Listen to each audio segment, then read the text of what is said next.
رمضان مبارک کا مہینہ عبادت کا مہینہ ہے، ریاضت کا مہینہ ہے، اور زیادہ سے زیادہ اللہ کی عبادت کی جائے۔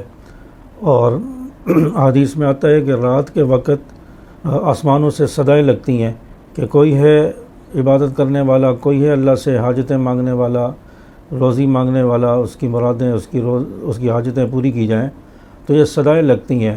اور رمضان المبارک میں انسان صبح سحری کے لیے اٹھتا ہے تو یہ تہجد کا وقت ہوتا ہے، اور اس وقت میں انسان کو تہجد پڑھنی چاہیے۔ تو تہجد کی رکعت جو ہے کم سے کم 2 رکعت ہیں، اور زیادہ سے زیادہ 8 رکعت یا 12 رکعت انسان پڑھ سکتا ہے۔ تو 2 رکعتیں یا 4 رکعتیں پڑھ لیں یا 8 رکعتیں پڑھ لیں، جتنا آسانی ہو سکے تہجد پڑھ لی جائے اور تہجد کا اہتمام کیا جائے۔ اور تہجد پڑھنے کے بعد پھر اس کے بعد دعا کا اہتمام کیا جائے، اور دعا کے لیے میں الگ سے ویڈیو بناؤں گا، اس میں دعا کا طریقہ بتاؤں گا۔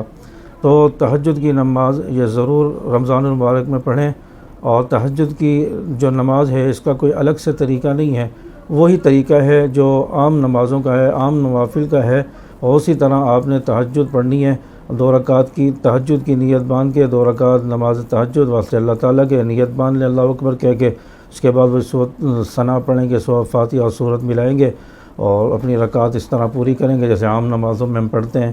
تو اس طرح ہم 2 رکعت کر کے تہجد پڑھیں گے، تو اس طرح ہم نے تہجد کا اہتمام کرنا ہے، اور رمضان المبارک کو قیمتی بنانا ہے، اللہ کو راضی کرنے کی کوشش کرنی ہے۔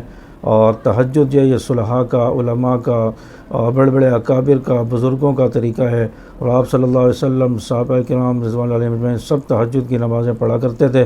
اللہ تعالی ہم سب کو تہجد کی نماز پڑھنے کی توفیق عطا فرمائے۔